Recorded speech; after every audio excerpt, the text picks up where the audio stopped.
హరిప్రసాద్ గారు పోలీస్ డిపార్ట్మెంట్కి వచ్చిన తర్వాత కేవలం కరీంనగర్ జిల్లాలోనే 17 సంవత్సరాలు ఏకదాటిగా పనిచేశారు. ఆయన డిపార్ట్మెంట్కి వచ్చినప్పుడు కరీంనగర్ జిల్లా మావోయిస్టు ప్రభావిత ప్రాంతంగా ఉండేది.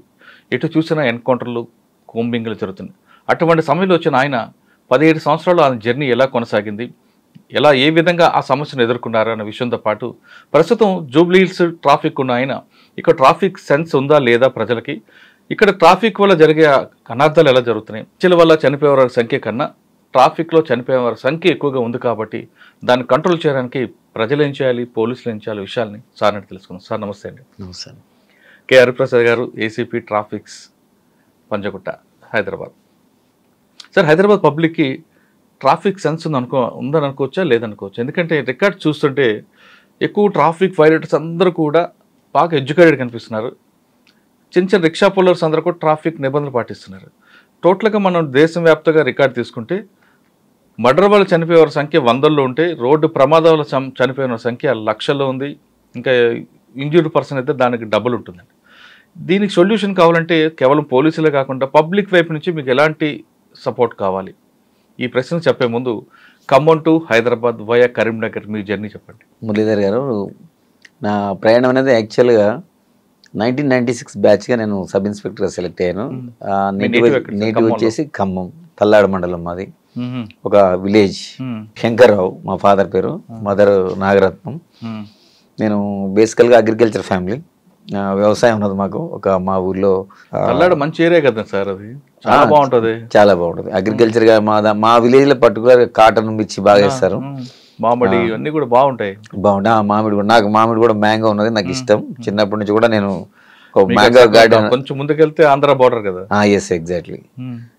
రైజ్ చేస్తాం మ్యాంగో గార్డెన్ కూడా. నేను నా పర్సనల్ ఇంట్రెస్ట్, నాది బేసికల్ గా అగ్రికల్చర్ ఫ్యామిలీ. నేను చదువుకున్నది కూడా సైన్స్ కాబట్టి ఎంఎస్సి బాటనీ నాది, ఫ్రమ్ ఉస్మాన్ యూనివర్సిటీ 92-94 బ్యాచ్. దానికి ముందు కాంప్రహెన్సివ్ కాలేజ్ బీఎడ్ కూడా చేశాను నేను. Agriculture family, same time education. నాకు టీచర్ కూడా సెలెక్ట్ అయ్యాను నేను. కానీ రెండు సెలెక్ట్ అయినప్పుడు ఒకటేసారి 96లో ఇది చూజ్ చేసుకోవడం జరిగింది. అంటే బై చాయిస్, ఛాన్స్ కాదు. రెండు సెలెక్ట్ అయినప్పుడు నేను ఇది చూజ్ చేసుకున్నాను, పోలీస్ ఆఫీసర్ చూజ్ చేసుకున్నాను. ట్రైనింగ్ అయిన తర్వాత ఫస్ట్ పోస్టింగ్ ఇక్కడ? నేను ఫస్ట్ పోస్టింగ్ ఆఫ్టర్ పోలీస్ అకాడమీలో అయిన తర్వాత కరీంనగర్ జిల్లాకి అలాట్ అయినా. ఫస్ట్ డిస్ట్రిక్ట్స్ అలాట్ అయితే మేము జనరల్గా ఏంటంటే ఖమ్మం నేటివ్ ఉన్న వాళ్ళు 3 డిస్ట్రిక్ట్స్ ఇస్తారు. ఒకటి ఆదిలాబాద్, కరీంనగర్, వరంగల్. ఆ 3 డిస్ట్రిక్ట్లో అప్పుడు మేము ట్రైనింగ్ చేసినప్పుడు చాలా విషయాలు ఉన్నాయి, మీకు చెప్పాలి కొన్ని విషయాలు. మా బ్యాచ్లో జనరల్గా ట్రైనింగ్ అప్పుడే చాలా మంది ఎక్స్ట్రీమిజం ఉండి అప్పుడు కరకగూడలో ఒక ఎన్కౌంటర్ అయింది. అప్పుడు దాదాపు పోలీస్ ఆఫీసర్స్ చాలా మంది చనిపోయారు, 15 మంది దాకా. అప్పుడు మా బ్యాచ్ నుంచి ట్రైనింగ్లో నుంచి కొంతమంది ఆ పేరెంట్స్ ఒత్తిడికి మేము చేయము ఈ జాబ్ అని చాలా మంది వెళ్ళిపోవడం కూడా జరిగింది పోలీస్ ఆఫీసర్గా. అంటే ఆ విధంగా ఆ టెన్షన్, ఆందోళన ఉండే. అప్పుడు కంటిన్యూగా ఒక యుద్ధ వాతావరణం ఉన్నది. ఆ యుద్ధ వాతావరణంలో కొంతమంది జాబ్ వదిలిపెట్టిపోవడం కూడా జరిగింది. కానీ మేము కరీంనగర్ అనేది హైలీ ఎఫెక్టెడ్, ఈ 4 జిల్లాల్లో హైలీ ఎఫెక్టెడ్ కరీంనగర్ జిల్లా. ఫస్ట్ పోస్టింగ్ నాది సిరిసిల్ల అని, అక్కడ ప్రొబేషనర్గా పోయినా నేను. ప్రొబేషన్ పీరియడ్ ఉంటుంది మాది. ఆ సిరిసిల్ల అయిపోయిన తర్వాత నెక్స్ట్ నాకు ఫస్ట్ పోస్టింగ్ కాల్వ శ్రీరాంపూర్ అని పెద్దపల్లి దగ్గర ఉంటుంది. అది సిరిసిల్లాకి వెళ్లే ముందు మీరు చెప్తున్నట్లుగా ఆ టైంలో బాగా పీక్ మూమెంట్ ఉంటుంది. దానికి ఏ రోజు తినగండం దీర్ఘాయుష్మాన టైప్లో ఉండేది. అప్పుడు పోలీస్ పరిస్థితి ఎలాగ ఉండేది, మావోయిస్ట్ పరిస్థితి ఎలాగ ఉండేది. మరి మీ పేరెంట్స్ ఎవరు ఒప్పుకోలేదా? ఒప్పుకున్నారా? మా పేరెంట్స్ అంటే వాళ్ళకి ఎవరికి అంటే హాయిగా ఊర్లో వ్యవసాయం చేసుకోకుండా ఎందుకు ఉద్యోగం, టీచర్ ఉద్యోగం వదిలిపెట్టి పోలీసు, అందులో పర్టికులర్ కరీంనగర్ ఎందుకు అనే వాళ్ళు అబ్జెక్షన్ చెప్పలేదు? చెప్పారు కానీ నాకు ఆ టైంలో చేయాలని ఉన్నది, ఇంట్రెస్ట్ కాబట్టి వాళ్ళని కన్విన్స్ చేయడం జరిగింది. అంటే పోలీసులు చూసి నేర్చుకున్నారా, లేదంటే ఎవరైనా పోలీస్ మీకు రోల్ మోడల్గా ఉన్నారా? అంటే మనం సాధారణంగా మనం చూస్తుంటాం. అంటే నెక్స్ట్ ఒకటి ఫస్ట్ మిలిటరీ, నెక్స్ట్ పోలీస్. అంటే సొసైటీకి మనం ఏదైనా సర్వీస్ చేయదలుచుకుంటే నిజంగా అప్పటికప్పుడు ఇమీడియట్ రిజల్ట్స్ వచ్చేది పోలీస్. అంటే నేను నమ్ముతా. ఎందుకంటే మనం ఎవరికైనా సహాయం చేయాలంటే, పూర్ పీపుల్కి కానీ సొసైటీలో సర్వ్ చేయాలంటే మనకి పోలీస్ డిపార్ట్మెంట్ డైరెక్ట్గా అందరికీ విజిబుల్ ఉంటుంది. మిగతా డిపార్ట్మెంట్ అది మనం it will take lot of time. కానీ మనం పోలీసులో ఏంటంటే ఎవరికైనా హెల్ప్ చేయదలుచుకుంటే మనం రియల్గా ఎవరైతే విక్టిమ్స్ ఉన్నారో వాళ్ళకి ఇమీడియట్గా మనం జస్టిస్ చేసే అవకాశం పోలీసులో ఉంటుంది. నేను నమ్ముతున్నా ఎగ్జాక్ట్లీ అది జరుగుతుంది కూడా. It's real. అందుకు పోలీసులు మీరు చాయిస్ ఎగ్జాక్ట్లీ రైట్ సార్. సిరిసిల్లో మీకు ఏముంది దొరికిందండి ఫస్ట్ ఛాలెంజ్ మీకు? సిరిసిల్ల అంటే ప్రొబేషన్ పీరియడ్ మేము అక్కడ బొమ్మల జనశక్తి మూవ్మెంట్ బాగుంటుంది అక్కడ, మావోయిస్ట్ 2 మిక్స్ ఉంటాయి అక్కడ. ఒకటి బొమ్మలనే నాకు ఒకటి సిరిసిల్లలో ఒకటి ఆ లోకల్లో వచ్చి ఒక అతను అడ్వకేట్ ఉంటాడు, ఆయన వచ్చి ఒక జనశక్తి మిలిటెంట్ వచ్చి లోకల్లో ఫైర్ చేసి పోయింది, చేతిపోతే అతను హాస్పిటల్ షిఫ్ట్ చేసేది చనిపోవడం జరిగింది. అంటే మేము కూడా మూవ్మెంట్ ఏంటంటే అప్పుడు మేము వెపన్ కంపల్సరీ క్యారీ చేయాల్సిందే. తర్వాత మేము ఎప్పుడు కూడా 24 hours అలర్ట్గా ఉండాలి. ఈవెన్ దో మనం బయట రోడ్డు మీద వెళ్ళేటప్పుడు కూడా మనం అందరిని కూడా అబ్జర్వేషన్ ప్రాపర్గా ఉండాలి. ఆ ఎక్స్ట్రీమిజం ఉన్నప్పుడు నేను ఏదో రొటీన్గా ఉంటా అంటే అప్పుడున్న ఆ పరిస్థితులు లేవు. నేను బయటికి వెళ్ళాలన్నా మళ్ళీ పోయి పోలీస్ స్టేషన్లోకి పోవాలన్నా కానీ చాలా జాగ్రత్తగా పరిసరాలని మనం అబ్జర్వేషన్ ఉండాలి. ఎగ్జాక్ట్లీ. అప్పుడు రోజుల్లో మనం యూనిఫామ్ వేస్తాం కొన్ని కేసెస్లో, వేసినప్పుడు మనం ప్రాపర్గా ఫోర్స్ పెట్టుకొని పోవాలి. మనం కూడా ట్రావెలింగ్ అనేది ఏదైనా విలేజ్కి పోవాలంటే మనం ఆర్టీసీ బస్ని మనం ఎంచుకునేది. మేము జీబీలో కానీ పోలీస్ వెహికల్ కానీ వాడాలి. ఎక్స్పోజ్ కాకూడదు కదా, ఎక్స్పోజ్ కావడం అంటే ఎక్స్పోజ్ మీన్స్ మన మూమెంట్ ఉన్నప్పుడు మిలిటెంట్లు వాళ్ళంతా టార్గెట్ పెట్టుకొని కూర్చుంటారు. మన మూమెంట్ ముందు ఎవరికి చెప్పొద్దు. సార్ మీరు సిరిసిల్ల ఉన్నట్టు పరిస్థితి టైంలో అక్కడ గంభీరపేట అక్కడ బాగా ఎఫెక్టెడ్ ఉంటుంది, మాచారెడ్డి ఈ ప్రాంతంలో ఇబ్బందులు వచ్చాయి ఎప్పుడైనా? ఉంటాయి, తప్పకుండా ఉంటాయి. మీరు అన్నట్టు గంభీరావుపేట, అక్కడ ముస్తాబాద్, ఎల్లారెడ్డిపేట, దాని తర్వాత నెక్స్ట్ మనం మాచారెడ్డి బోర్డర్, నిజామాబాద్ జిల్లా బోర్డర్, ఆ ఫారెస్ట్ ఏరియాలో కంటిన్యూగా మూమెంట్ ఉంటే జనశక్తి ఉంటుండే వాళ్ళు ఎక్స్ట్రాక్షన్ చేస్తుండే ప్రజల నుంచి పైసలు. ఎవరైతే ఉన్నారో కాంట్రాక్టర్స్ కానీ వాళ్ళు కానీ వీళ్ళు కానీ కొంచెం అది లంపెన్ గ్యాంగ్ ఉంటుండే, ఇది జనశక్తి ఆ రణధీర్ అని అప్పుడు ఉంటుండే ఆ ఏరియాలో. అప్పుడు మేము చాలా మట్టుకి అవి మనం అంటే అప్పుడు మా ఎస్పీ ఫస్ట్ నేను పోయినప్పుడు ఉమేష్ చంద్ర గారు ఉన్నారు కరీంనగర్. అప్పుడు ఉమేష్ చంద్ర గారు ఉన్నారు సార్. ఆయన దగ్గర ఏం నేర్చుకున్నారండి? ఆఫీసర్ కదా. అవును, చాలా సిన్సియర్. చాలా అప్పుడు అంటే ప్రజలు ఎవరైతే పొలిటీషియన్స్ కానీ ఎవరు కానీ అప్పుడు సాధారణంగా వాళ్ళు పాపం వాళ్ళ కాన్సెన్స్కి పోయే పరిస్థితి, ప్రజలను కలుసుకోవాలన్నా కానీ చాలా కష్టం ఉండే. పోలీస్ పర్మిషన్ తోటే పోదాడు. పోలీస్ పర్మిషన్ అంటే ఆ విధంగా కాదు, ఆ పోలీసుని అడిగి ఆ ఏరియాలో మూవ్మెంట్ ఉందా లేదా, పోలీసులు అప్పుడు వాళ్ళకి సలహా ఇస్తే ఆ సలహా ప్రకారం వాళ్ళు ఆ గ్రామానికి పోవడం, అది కూడా వెరీ రేర్గా పోయేది గ్రామానికి. ఎందుకంటే అప్పుడు అటాక్ అయ్యేది, పొలిటీషియన్స్ మీద బాగా ఒత్తిడి ఉండేది, వాళ్ళు స్వేచ్ఛగా పోయి ప్రజలకు కలిసే పరిస్థితి లేకుండా. సార్ దగ్గర ఏం నేర్చుకున్నారంటే ఫస్ట్ ఎస్పీ మీకు ఆయనే కదా? అవునవును, అతను టైగర్. Yes exactly. అతను మా ఎస్పీ గారు అందరూ కూడా మేము కొత్తలో పోయినప్పుడు అందరూ బ్రీఫింగ్ ఇచ్చారు, చాలా మంచిగా ఇంటరాక్ట్ అయ్యారు, అందరికి కూడా చాలా చాలా మంచిగా అడ్వైజెస్ చేశారు. ఎందుకంటే ఇక్కడ ఈ జిల్లాలో మనం చేయాలంటే ఉద్యోగం ప్రజలతో సత్సంబంధాలు ఏర్పరచుకోవాలి మనం. ఎందుకంటే ప్రజలతో మనం రిలేషన్ వాళ్ళతో ప్రజలతో మంచిగా ఉన్నప్పుడు ప్రజలు వాళ్ళు మనల్ని ఓన్ చేసుకుంటారు. ఏంటంటే ఇప్పుడు వాళ్ళ కింద ఎక్స్ట్రీమిస్ట్ ఏంటంటే కొంత వాళ్ళు సహాయం చేసినట్టు చేసి ప్రజలకి అందులో లంపెన్ ఉండేది, ఎక్స్ట్రాక్షన్ చేసేది, అవి చేసేది. మనం అట్లా ఉండొద్దు, ప్రజలకి మనం ఎప్పుడు హెల్ప్ఫుల్గా ఉంటే ప్రజలు మనకి ఇన్ఫర్మేషన్ ఇస్తారు. ప్రజలతో మమేకం కావాలి, ప్రజలకు మనం సహాయం చేయాలి. ఏదైతే మన డ్యూటీ ఉన్నాయో విధులు ఉన్నాయో ఎవరిని కూడా ప్రజల్ని ఇబ్బంది పెట్టకుండా చేస్తే మనం ఆటోమేటిక్గా మనం ఆ ఎక్స్ట్రీమిజంని ఎరాడికేట్ చేసే అవకాశం ఉంటుందని మాకు సలహా ఇవ్వడం జరిగింది ఉమేష్ చంద్ర గారు. సార్ సిరిసిల్ల నుండి సిరిసిల్ల మీకు ఎవరు సీఏ ఎవరండి అప్పుడు? సిరిసిల్ల అప్పుడు నాకు ఫస్ట్ నేను రామయ్య గారు అని ఉంటుండే, తర్వాత నాగేశ్వరరావు అని ఉంటుండే, ఇద్దరు ఉంటుండే. అప్పుడు వేములవాడ సిరిసిల్ల ఒక సబ్ డివిజన్ అది. వాళ్ళిద్దరు కూడా ఇప్పుడు ప్రజెంట్ లేరు, రిటైర్ అయిపోయారు. సిరిసిల్ల తర్వాత అండి? సిరిసిల్ల తర్వాత నేను కాల్వ శ్రీరాంపూర్ అని పెద్దపల్లి దగ్గర first it is my first posting. Nalin Prabhat గారు ఎస్పీగా ఉన్నారు, నేను అక్కడ ఫస్ట్ పోస్ట్. అక్కడ ఏం ఛాలెంజ్ వచ్చిందంటే మీకు? అక్కడ మెయిన్ ఏంటంటే మనకి ఎక్స్ట్రీమిజం బాగా హైలీ ఎఫెక్టెడ్. సికాసా మూవ్మెంట్ ఉంది కదా? ఉన్నది. సింగరేణికి సంబంధించింది, ఎందుకంటే అది బార్డర్ పెద్దపల్లి కాబట్టి మనకి అవన్నీ మంతని, కాటారం, ఆ ఫారెస్ట్ రూట్స్ అంతా కాళేశ్వరం అంతా దాని కింద ఉండేది కదా. ఎగ్జాక్ట్లీ. మనకి అంత సింగరేణి అంతా బొగ్గలు అందులో పనిచేసేవాళ్ళు. తర్వాత మేమేంటంటే మా ఎస్పీ గారు అప్పుడు నలిన్ ప్రభాత్ సార్ అని ఆయన కూడా ఏంటంటే మెడికల్ క్యాంప్స్ కండక్ట్ చేసేది. నేను ఉన్నప్పుడు చాలా పెద్ద క్యాంపు, మెడికల్ క్యాంపు కండక్ట్ చేయించారు. అంటే మారుమూల అది గ్రామం కాబట్టి అది పేరుకి మండల హెడ్ క్వార్టర్ అది కాల్వ శ్రీరాంపూర్. అప్పుడు నేను ఫస్ట్ SHO నేను. అప్పుడు ఉన్నప్పుడు ఏం చేసినా వాడికి ప్రజలకు దగ్గర కావాలంటే మనం ప్రజలకు ఒక మంచి పనులు చేయాలి. అంటే పోలీసుకి ఇమేజ్ పెంచుకోవాలి ఫస్ట్ ప్రజల్లో. ఎందుకు నక్సలిజం వద్దు, ఎందుకు మనకి ప్రభుత్వ పాలన అంటే వాళ్ళు ప్రభుత్వాన్ని పాలన చేయనిపోయేటోళ్ళు.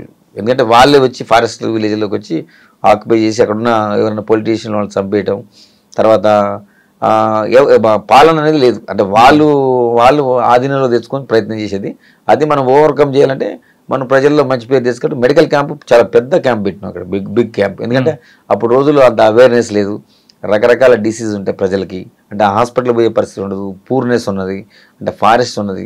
అట్లాంటి సమయంలో మనం మెడిసిన్స్ కానీ అదేవిధంగా డాక్టర్స్ కానీ అంటే యాక్చువల్ కరీంనగర్ హెడ్ క్వార్టర్ నుంచి దాదాపు ఒక 30-40 డాక్టర్స్ పెట్టేసి మా ఎస్పీ, ఇన్స్పెక్టర్, ఏసీ, మా డిఎస్పీ ర్యాంక్ ఆఫీసరు, వీళ్ళంతా మా డిఐజీ ర్యాంక్ ఆఫీసరు, వీళ్ళందరూ వచ్చి మనం ఒక పెద్ద క్యాంపు అరేంజ్ చేయడం జరిగింది. దానివల్ల ప్రజల్లో ఏంటంటే పోలీసు మీద ఒక మంచి ఒపీనియన్ వచ్చింది.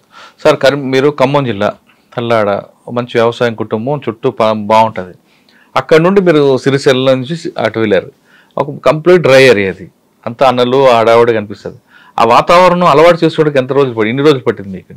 నేనంటే నా నేపథ్యం అంటే ఖమ్మం జిల్లా కావచ్చు, మనం చదువుకున్నది కూడా ఎడ్యుకేషన్ మళ్ళీ ఉస్మాన్ యూనివర్సిటీలో చదువుకున్నాను. కంప్లీట్ అర్బన్ నుంచి అందుకనే అక్కడ ఉస్మాన్ యూనివర్సిటీలో చదువుకున్నప్పుడు కూడా నాకు వేరే జిల్లా వాళ్ళతో కూడా సంబంధాలు ఏర్పడుతుంటాయి. ఎందుకంటే అది హబ్. అప్పుడు ఉన్నప్పుడు ఉస్మాన్ యూనివర్సిటీ చాలా పెద్ద మంచి అప్పుడు ఉండే, ఎందుకంటే అప్పుడు ఇంజనీరింగ్ సీట్ కానీ మెడిసిన్ సీట్ కానీ ఏం లేవు. ఆ రోజుల్లో క్రీమ్ అంతా ఉస్మాన్ యూనివర్సిటీకి వస్తుండే. ఆ ఎడ్యుకేషన్లో మనం చదువుకున్నప్పుడు ఇది మహబూబ్నగర్ కానీ, నల్గొండ కానీ, అదేవిధంగా కరీంనగర్ కానీ, వరంగల్ కానీ కొంతమంది విద్యార్థులు మేము కలిసినప్పుడు మాట్లాడుకోవడం జరిగింది. అది ఏదైనా మీరు చెప్పినట్టు కొంచెం డిఫరెంట్ డిస్ట్రిక్ట్ అది. కరీంనగర్ అనేది ఇప్పుడు నక్సలిజం తోటి భయభ్రాంతులకు గురైన జిల్లా, అంత ఈజీగా అది మీరు చేయడం అన్నట్టు. ఫస్ట్లో కొంచెం ఇబ్బంది ఉన్నమాట వాస్తవమే, కానీ దాన్ని మీకు ఇల్లు కూడా దిగేవారు కదండి ఆ ఊర్లో? అవునవును, మాకు అందుకనే ఇల్లు ఇవ్వరు, వాస్తవం మీరు చెప్పింది. క్వార్టర్స్ ఉన్నాయి అప్పుడు, ఎందుకంటే మా ప్రిన్సెస్ లోపల ఆ క్వార్టర్స్ ఉంటాయి, ఆ క్వార్టర్స్ లోనే మేము ఉండాలి. బయటకు విలేజ్కి పోవాలంటే కూడా బాగుండేవి కావండి అప్పట్లో. అవునవును, ఎప్పుడు పడిపోతాయా ఎప్పుడు కూలిపోతాయని ఉన్నాయి. అయితే మాకు కాళశ్రీరాంపూర్లో కట్టినప్పుడు క్వార్టర్స్ పర్వాలేదు, మీరు అన్నట్టు కొన్ని ప్లేసెస్ ఉన్నాయి. కానీ ఇది గవర్నమెంట్ అప్పుడు ఇనిషియేషన్ తీసుకొని నక్సలిజం ఉంది కాబట్టి అవుట్స్కట్స్లో, అంటే మా పోలీస్ స్టేషన్ చుట్టూ ఏం ఇళ్ళు ఉండవు. ఎందుకంటే అది అట్లా మాకు ఐడియాలు ఉంటేనే మాకు సెంట్రీలు ఉంటుండే, హైట్లో పెట్టుకుంటుండే పోలీస్ స్టేషన్. ఎందుకంటే పోలీస్ స్టేషన్ అటాక్స్ చేస్తుండే అప్పుడు రోజుల్లో వాళ్ళు, కాబట్టి అటు యుద్ధం. అప్పుడు పోలీస్ స్టేషన్ అన్నది సెక్యూరిటీ ప్రాబ్లం అని జనాల మధ్యన పెట్టేవారు కదండి, అవుట్స్కట్ లో ఈజీగా కొట్టడానికి లేదు. ఇది కొన్ని పాయింట్ ఆఫ్ యుద్ధ తంత్రంలో మనకి విజిబిలిటీ ఉంటుంది అనమాట. మీరు అన్నట్టు ఇళ్ల మధ్యలో ఉంటే ఏంటంటే ఆ మిలిటెంట్ వచ్చి ఆ లోపల నుంచి వచ్చి ఆ గ్రెనేడ్ వేసేసింది అనుకోండి, మనకి తెలియదు లాస్ట్. పబ్లిక్ ఇబ్బంది కాకుండా ఉండడానికి వాళ్ళు ఆగుతారని ఒక కాన్సెప్ట్ ఉంటుంది కదా. అది మీరు అన్నట్టు ట్రావెలింగ్ లో, ఫర్ ఎగ్జాంపుల్ మేము ఆర్టీసీ బస్సుని ఎందుకు సెలెక్ట్ చేసుకో, మేము మాకు జీబులు కానీ పర్సనల్ వెహికల్స్ ఏమి వాడకపోయేది. ఆర్టీసీ బస్సులు అంటే ప్రజలతో కలిసి ప్రయాణించేది కాబట్టి అప్పుడు వాళ్ళు ఈ ల్యాండ్ మైన్స్ ఉన్నాయి కదా, ఆ రోడ్స్ మనం చేసేటప్పుడు బ్లాస్టింగ్ చేసి ఇది చేసే పరిస్థితి ఉండే అప్పుడు. అందుకని మనం ప్రజలతో కలిసి ప్రయాణం చేసేది. ఇక్కడ ఏంటంటే ఇది యుద్ధతంత్రం, ఇది యుద్ధతంత్రం. ఇప్పుడు రోజుల్లో ఎవరికి అవగాహన లేదు ఇప్పుడు వచ్చిన పోలీస్ ఆఫీసర్స్కి. అప్పుడు రోజుల్లో ఏంటంటే మన పోలీస్ స్టేషన్ అవుట్స్కట్స్లో ఉంటే ఏంటంటే మనకు అడ్వాంటేజ్గా ఉంటుంది. మన చుట్టూ ఉన్న ప్రిమిసెస్ని అంటే వాళ్ళ మూవ్మెంట్ ఎవరు కనిపించినా కానీ ఫైర్ చేస్తారు. అదివరకు మనం ఎవరు వచ్చినా కానీ చెప్పి రావాలి, అక్కడ వాళ్ళు ఆగాల్సిందే. మా సెంట్రీ పైన ఉంటాడు, హైట్లో ఒక అతను ఉంటాడు, కింద ఉంటాడు, ఫ్రంట్ సెంట్రీ అంటారు, రూఫ్ టాప్ ఉంటుంది, ఆ బ్యాక్ సెంట్రీ ఏంటి, లెఫ్ట్ రైట్ సెంట్రీస్ ఉంటాడు. అంటే వాళ్ళు రెడీ పెట్టుకొని ఉంటారు వెపన్స్. వాళ్ళకి ఏదన్నా ఇష్యూ ఉందంటే అక్కడికి వచ్చిందంటే ఆటోమేటిక్గా వాళ్ళు ఆపాల్సింది. ఈవెన్ మా పై ఆఫీసర్స్ ఎస్పీ వచ్చినా కానీ ఆ వెహికల్లో కూడా వాళ్ళు ఎవరైనా ఎస్పీ అనుకొని చెప్పొచ్చి మనం అటాక్ చేసే అవకాశం ఉంది. ఎస్పీ గారు వచ్చినా కానీ అక్కడ దూరం ఉండే వాళ్ళు సోర్స్ అని చెప్పి వాళ్ళు మనం లైటింగ్ వేసిన తర్వాత కన్ఫర్మ్ అయిన తర్వాత మా పోలీసులకు అలా చేసేది. ఆ లెవెల్ ఉంది. ఆ విధంగా జరిగింది క్రైమ్ అయినప్పుడు పోలీసుల పేరు మీద దాడులు చేసేవారు. ఉన్నాయి కదా. ఇప్పుడు మన అక్కడ కాటారం పిఎస్ ఉన్నది, దాని మీద అటాక్ చేశారు. మీరు అన్నట్టు ఇళ్ళ దగ్గర ఉన్నది, నేను ఉన్న టైంలో కాటారం పిఎస్ మీద అటాక్ చేశారు. కాకపోతే మా వాళ్ళు అప్పుడు తిప్పి కొట్టారు. సార్ అక్కడ మీకు బాగా గుర్తుండిపోయిన సంగతి చెప్పండి. ఫస్ట్ పోస్టింగ్ కదా కాళశ్రీరాంపూర్ ఫస్ట్ పోస్టింగ్ లో మనకు ప్రధానంగా ఏంటంటే మెడికల్ క్యాంప్. చెప్పాను కదా మీకు, మెడికల్ క్యాంప్ కాకుండా అంటారా. అంటే అక్కడ మనకి ఒక సందర్భం ఏముంటుందంటే, ఫర్ ఎగ్జాంపుల్ మా పక్కన విలేజ్లో ఒక అతను మర్డర్ కాబట్టాడు. అప్పుడు ఇప్పుడు ఎవరెవరు మేము పోవాల్సి వస్తుంది. మేము చెప్పిన టైం కాకుండా క్రాస్ కంట్రీలో పోవాలి, మేము రోడ్డు నడవడానికి లేదు. వెనక సంఘటన డైరెక్ట్గా వెళ్ళిపోయింది. అప్పుడు రోజుల్లో మా హెడ్ కానిస్టేబుల్ కూడా ఒక అతను నా దగ్గర పనిచేస్తాడు, నాయుడు అని. అతను బయటికి వెళ్ళిండు ఒక పని మీద, మేము చెప్పిన అది కూడా సర్ప్రైజ్ని పోయిండు. కానీ అక్కడ వాళ్ళు రెడీ ఉన్నారు కాసుకొని, మావోయిస్ట్ అంటే అప్పుడు పీపుల్స్ వార్ అంటారు, పీపుల్స్ వార్ పేరు. వాళ్ళు వచ్చి అతని మీద అటాక్ చేయడం జరిగింది. చేసి ఫైర్ చేశారు. లిటరల్ ఫైర్ చేస్తే అతను పోయేవాడు బెండ్ అయితే వల్ల అది ఫస్ట్ రౌండ్ ఏంటంటే అది హెడ్ లైట్కి పడ్డది. సెకండ్ రౌండ్ అతను పైనుంచి దూసుకుని వెళ్ళిపోయింది. అయినా ధైర్యంగా అతను ఏమంటే పోలీస్ స్టేషన్కి వచ్చిండు. అది నాకు బాగా ఉండే సంఘటన. ఎందుకంటే ఫస్ట్ పోస్టింగ్లో కొంచెం మనకు అనిపిస్తుంది హ్యూమన్ బీయింగ్ కదా, అతను అక్కడ చనిపోయే అవకాశం ఉంటుంది. కానీ ధైర్యంగా అతను ఎక్కడ కూడా ఆందోళన పడకుండా అతను స్టేషన్కి వచ్చారు. చేంజ్ చేసి ఇది నాకు బాగా ఫస్ట్ పోస్టింగ్ లో ఫస్ట్ గుర్తు. దానికి రిటాలియేషన్ ఏం జరగలేదా, చేయలేదా? దానికి జరిగింది. మళ్ళీ మేము ఫారెస్ట్ లో కోంబింగ్ చేసినాం. దానికి సంబంధించిన మిలిటెంట్స్ ఉందో తర్వాత మళ్ళీ ఒక ఎక్స్చేంజ్ ఆఫ్ అయింది మాకు వాళ్ళకి మధ్యలో. అప్పుడు మనకు కొన్ని ఎన్కౌంటర్ కూడా వేరే ప్లేస్ లేదు, నేనున్న ప్లేస్ లో కాకుండా ఆ ఇన్పుట్ తోటి వేరే చోట అయింది. సార్ కాల్వాల్సిన తర్వాత నేను next Jagtial rural post. Jagtial rural అంటే జగిత్యాలంటే అప్పటికి వెరీ అది. తర్వాత అక్కడ మీరు అన్నట్టు కాలువ నెంబర్ ఉంటే అంత కాదు, అక్కడ మనకి కెనాల్స్ ఉన్నాయి, వాటర్ కూడా బాగుంటుంది, ల్యాండ్స్ కూడా బాగుంటాయి. అక్కడ మనకి అగ్రికల్చర్ కూడా చాలా చాలా బాగా చేస్తారు అక్కడ. సేమ్ టైం నక్సలిజం కూడా మీకు తెలిసి ఉంటుంది. అక్కడ బీర్పూర్ అని నాకంటే ముందు జరిగింది అక్కడ సంఘటన. మీకు ఐడియా ఉందా బీర్పూర్ గురించి? చెప్పండి. బీర్పూర్లో ఏమైందంటే మావోయిస్టులు ఏం చేశారంటే, ఇప్పుడు ఒక పోలీసులు జీప్లో వస్తున్నారని వాళ్ళకు ఒక ఇన్ఫర్మేషన్ ఉన్నది. ఒక మర్డర్ అయింది అక్కడ ఆ ఏరియాలో. బీర్పూర్ నాకంటే ముందు, నేను వెళ్ళడానికి ముందు జరిగిన సంఘటన చెప్తున్నా. అప్పుడు ఆ పరిస్థితులు ఉండే. పోలీస్ జీప్ అనుకొని వాళ్ళు ఏం చేశారంటే, ఒక పెళ్లి జీప్ పోతుంది ఆ రూట్లో, అది పోలీస్ అనుకొని వాళ్ళు బ్లాక్ చేయడం జరిగింది. అందులో దాదాపు ఒక 10-12 మంది చనిపోవడం జరిగింది. దీని తర్వాత ఏటూ నగర్ అనుకుంటా ఇంకోటి అదే విధంగా చేశారు. ఇది బీర్పూర్ మేజర్ ఇన్సిడెంట్. అక్కడ 30 లక్షల వాలియస్ గణపతి అని పేరు ఉంటుంది. అతను సెక్రటరీ చేశాడు. అది ఫేమస్ నేషనల్ లెవెల్లో పెద్ద స్థాయికి పోయింది అతను.